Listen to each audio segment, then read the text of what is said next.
It's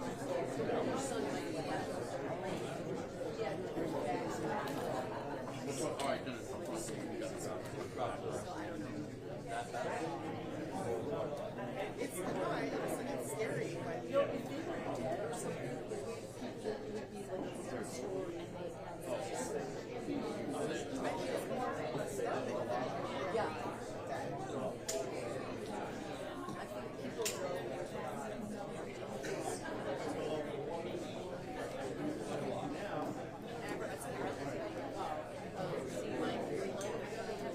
oh, we're doing something at the elevator. Oh no.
They said yesterday morning, this is like just checking out my text.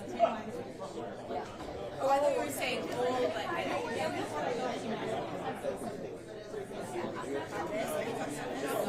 Something else.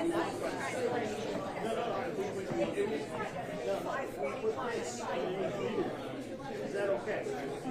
Lizzie, I like that shirt. Where's the phone? Oh, I love that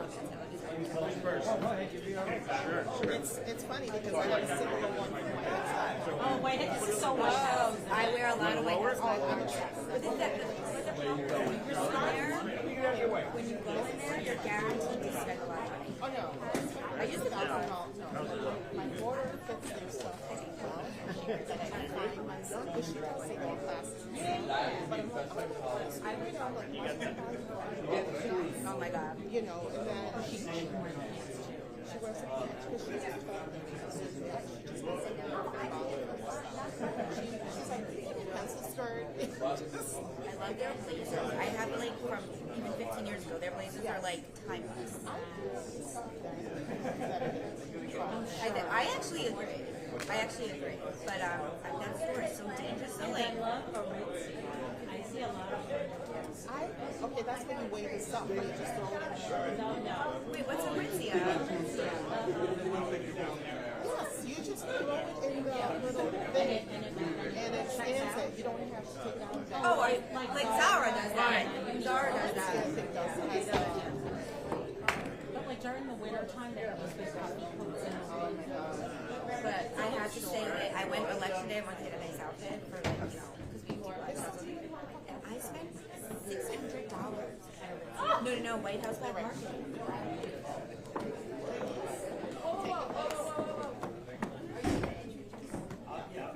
Yes, she is. Tracy,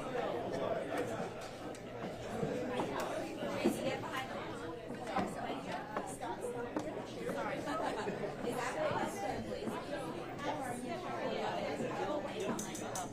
I just moved somebody's. Sorry. Want me to move it back? No. I apologize. Tell me if I moved it. Want me to fix it?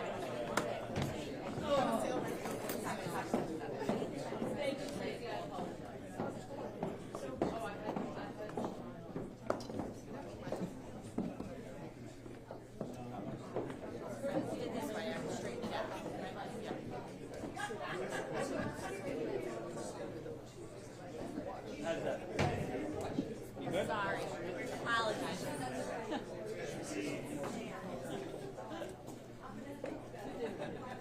No.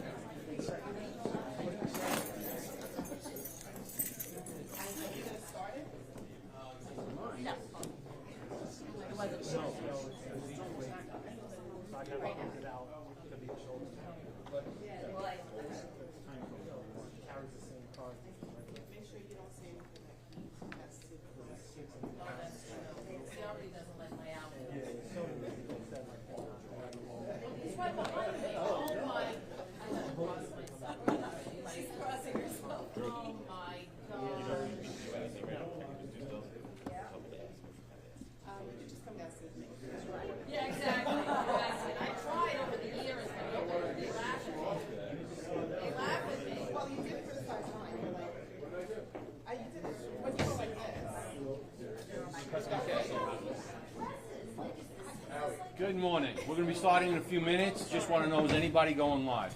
We are. You are. Okay, done it? All right. We are. You know? You are? Okay. What's this?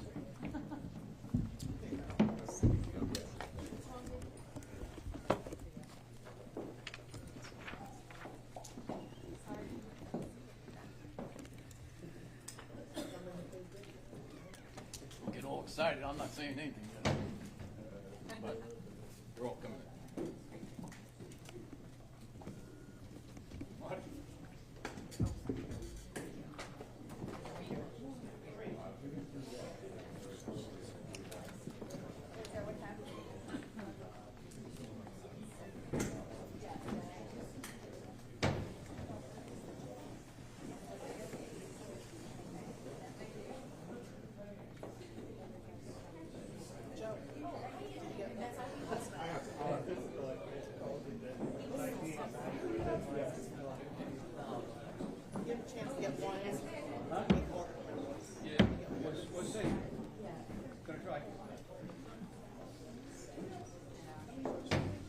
Okay, just want everybody to know we're about 1 minute out. We're going to start momentarily, all right? Everybody set? Thank you. Thank you. Okay. Thank you, sir. You're welcome.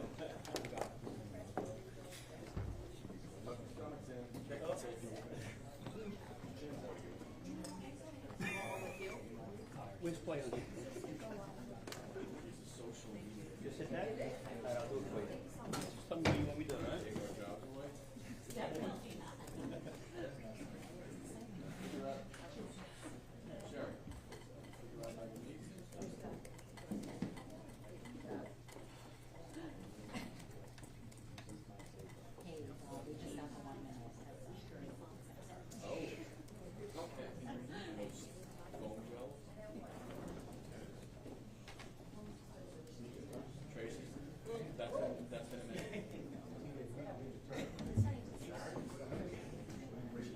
Everybody gets their phones off, right? Yes.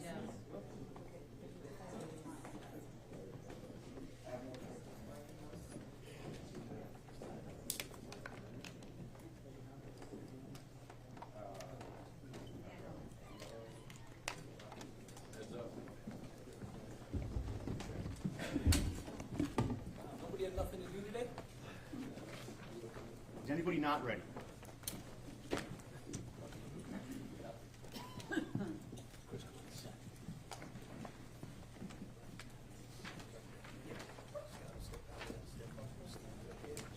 You guys come on one side.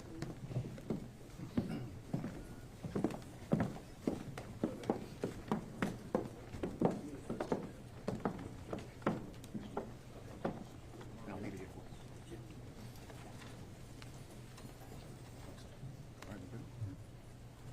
Everyone's ready? Good morning. My name is Detective Lieutenant Scott Skronecki from the Public Information Office. We are here today to discuss updates on a 1997 homicide case.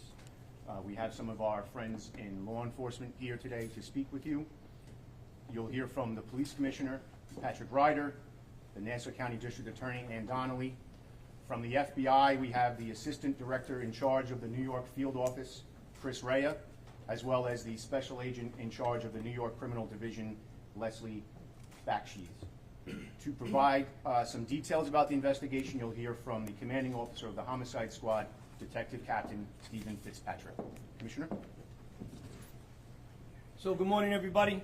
I'm going to be really brief. First of all, I have to thank our partners, our District Attorney, who's done a great job, Suffolk County, who's worked with us, the FBI, who's done great work with us. We're not here if we're not working together as a team.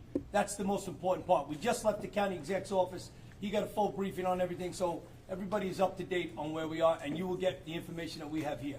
My one announcement here today is the information leading, any information leading to an arrest and hopefully a conviction of the person that did these horrendous acts. We are offering a $25,000 Crime Stoppers Award. So please, anybody with information, after you hear it from Detective Captain Fitz, please give us any information you have. There's a $25,000 Crime Stoppers reward. I'm now going to turn it over to the District Attorney. Thank you, Commissioner. Thank you also to the FBI who has helped us so much in this investigation, the Suffolk County Police Department. Today is a bittersweet day. Today, after decades, we are finally going to be able to tell you the identities of two victims back from 1997. The mother's name was Tanya, the baby's name was Tatiana. You'll get more detailed information on their identities from Captain Fitzpatrick. The reality is, our work has just begun. Knowing the identities of the mom and the little baby is just a first step to help us get to solving these murders. Having their identities helps us now say to the public, please, if you knew Tanya, if you worked with her, if you met her at the grocery store, you had an interaction with her, please contact us and let us know. Every little thing we can find out about her leading up to her death will help us to solve this horrific, horrific crime. We stand here together, as the Commissioner said. If it wasn't for our partners, we would never have gotten to this moment. We want to find out more about who they are and where they were and where they were coming from. My office is ready. My cold case unit and homicide prosecutors have worked alongside the Nassau County Police Department, the Suffolk Police Department, the FBI, to get us to this day. For the past few years, my prosecutors have helped piece together unsolved homicides and identify perpetrators. That work included prosecuting a known serial killer we connected with a more than 50-year-old homicide in one of the oldest DNA cases in the county. Solving aging cases like these are extraordinarily challenging, especially as evidence and people's memories fade in time. But we will never give up. We will never give up. Not on an unsolved homicide, not on Tanya and Tatiana. We will follow every lead, we will pull at every thread until we can get justice for this mother and this child. Tremendous work has been done already to get us to this point. I look forward to continuing this partnership and determining what happened to Tanya and Tatiana. Thank you.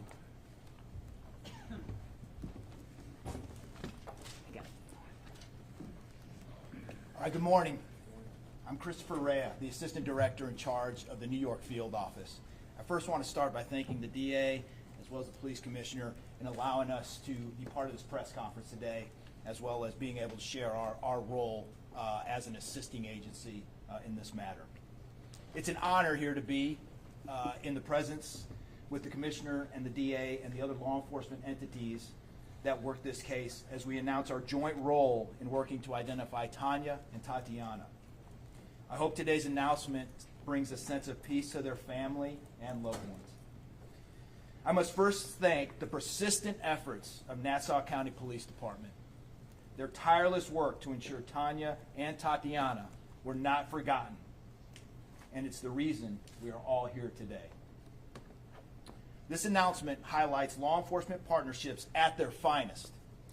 Investigators who were unwilling to yield and accept what may have seemed like a dead end, but instead sought new avenues to find answers. By inviting the FBI to help in this case, we were able to contribute new and innovative resources to the table in the form of our immensely skilled investigative genetic genealogy, or IGG team. You may have heard a lot about these teams recently in several cold cases across the country. The IGG team combines crime scene DNA with traditional genealogy research and historical records to generate leads to identify unknown DNA, which is what happened in this particular case. The meticulous work of our team, in partnership with the determined efforts of the detectives from the Nassau County Homicide Squad, ultimately helped confirm the identities of our victims in the case. I'd also like to thank the Suffolk County Police Department, both the Nassau and Suffolk County District Attorney's Office, the Nassau County Medical Examiner's Office, and the Suffolk County Crime Lab for their invaluable partnership and assistance in this investigation. This sharing of information and techniques demonstrates a crucial role of long-ship partnerships. Quite simply, this case would still be unknown victims had these partnerships not exist. Today, there is nothing we can't do. The FBI, as you've heard the director state many times, has a long memory, and we will always seek justice for victims, no matter how much time has passed. Thank you.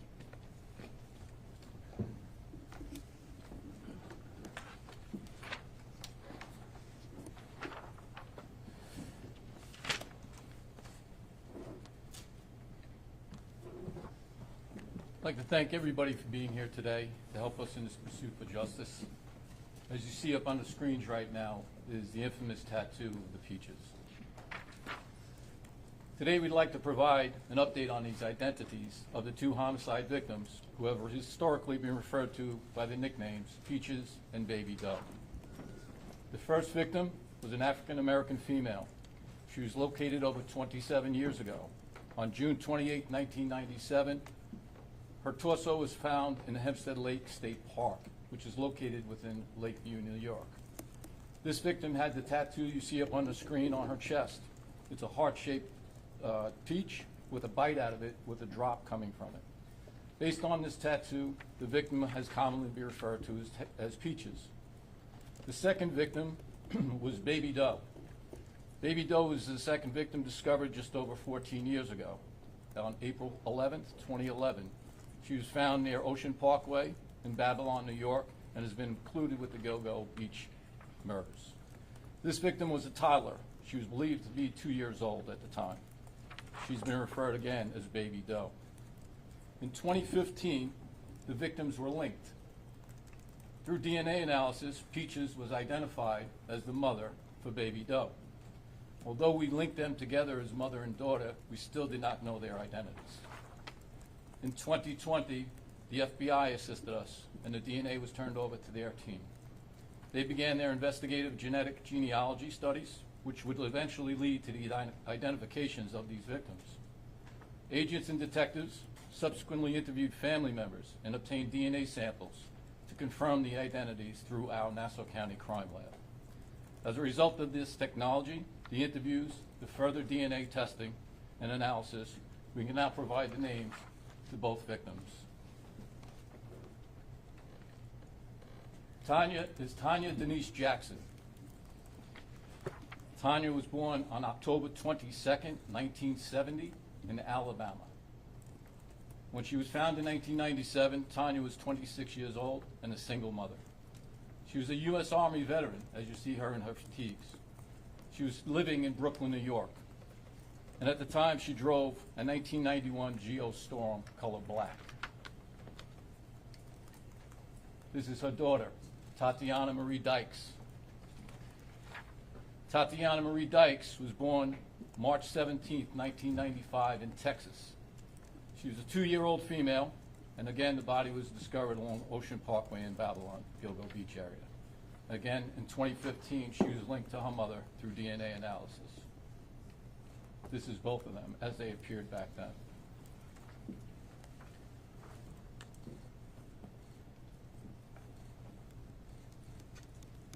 As the DA said, now we're asking for your help to get the word out to the public in our continued efforts to seek justice for Tanya and Tatiana. Please take a look at these photos.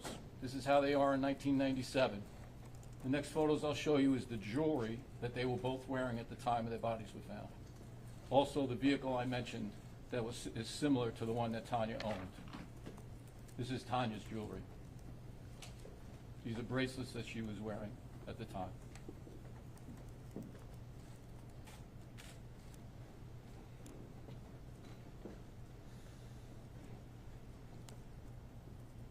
This is Tatiana's jewelry, a pair of earrings and a necklace. The aspects are front and side views of them. It's not multiple earrings. It's just the one pair.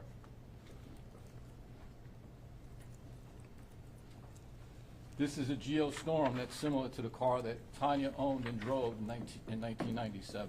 Obviously, this is not the actual car.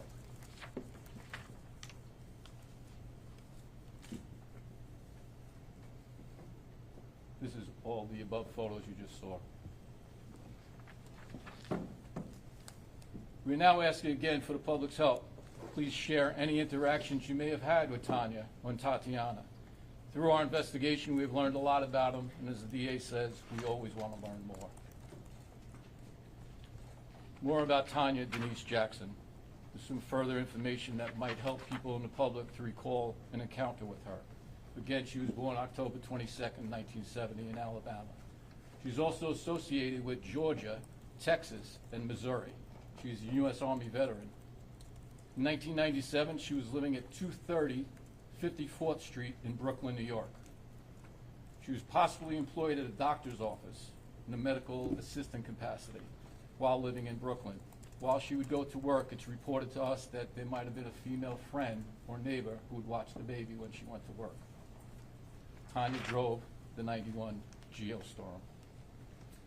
Tanya served honorably in the U.S. Army from July of 1993 to February of 1995 in the following military installations: Fort Sam Houston in San Antonio, Texas; Fort Gordon in Augusta, Georgia; Fort Leonard Wood in the Missouri Ozarks. Anybody who's in the military that might have served with her and remembers her, please get in contact with us. Did you serve with her in the military? Were you a neighbor or a co-worker during her time here in Brooklyn?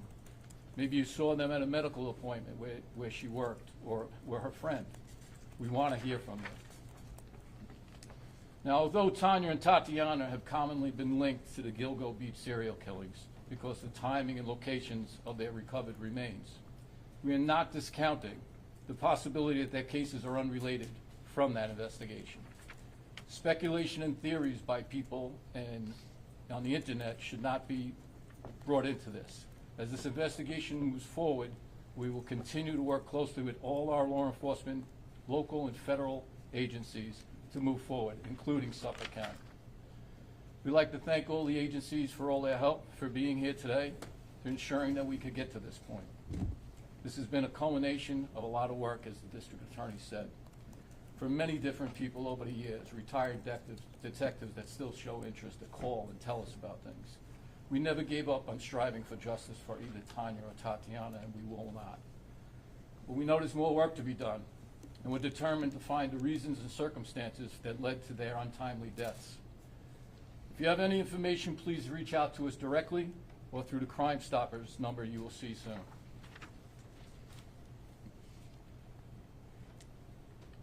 In conclusion, there's some people we'd like to thank. First of all, we'd like to thank the Crime Stoppers Board for their generosity of increasing the reward to $25,000.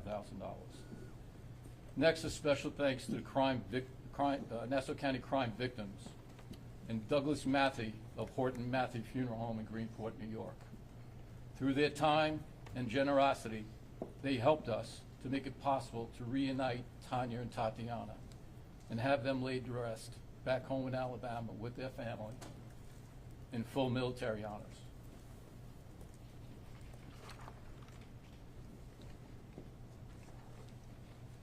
Again, this is Tanya and Tatiana. We will not discuss evidence. We will not discuss suspects. We will not discuss any facts of this case. We're just giving information at this time and seeking feedback and information of people that knew them. But I will open it up to questions. When did you identify them? So, back in 2020, we gave our DNA sample to the FBI. They started their work, which was long and tedious. Their researchers, if you knew how much it took, it's incredible the work that they put in. In 2022, I believe they came up with an identification they believe might be the two. In 23, we had a meeting with the FBI where they revealed their information to us, and we immediately started traveling to gather DNA samples, interview the family, and in early 24, we positively identified them as Tanya and Tatiana. Have you identified the father of the child? We have identified the father, we have spoken to him, and he's been cooperative. Is he considered a person of interest? I wouldn't even say that if it was true. Did the father report them missing? He did not. So she was, Tanya's relationship with a lot of people, unfortunately, was estranged. Even her family, she was estranged from. So there came a long time when she wasn't reported missing by people. And she was traveling with the military and such, so that made it possible for that to happen. I guess that the father and Tanya were not living together because he's so close, like. They were not living together. Can you tell us why, because it took a year to announce to us that they've been identified? We had 27 years of catching up to do. The needs of the investigation dictated that we withhold that information until we talked to the family, settled their remains, and put them later to rest. When did that funeral service happen? Within the last month or two. Sorry. Could you tell us exactly where she was located? Sorry? Could you tell us exactly where she was located? Who are you speaking to? Peaches and the Peach's baby. torso was found in Hempstead Lake Park in Lakeview, and the toddler was found in the easternmost point of Ocean Parkway. Thank you, everyone. We're going to have a press release going out with their names within the hour. Thank you. Thank you. Will Thank the you. photos be included in the press release?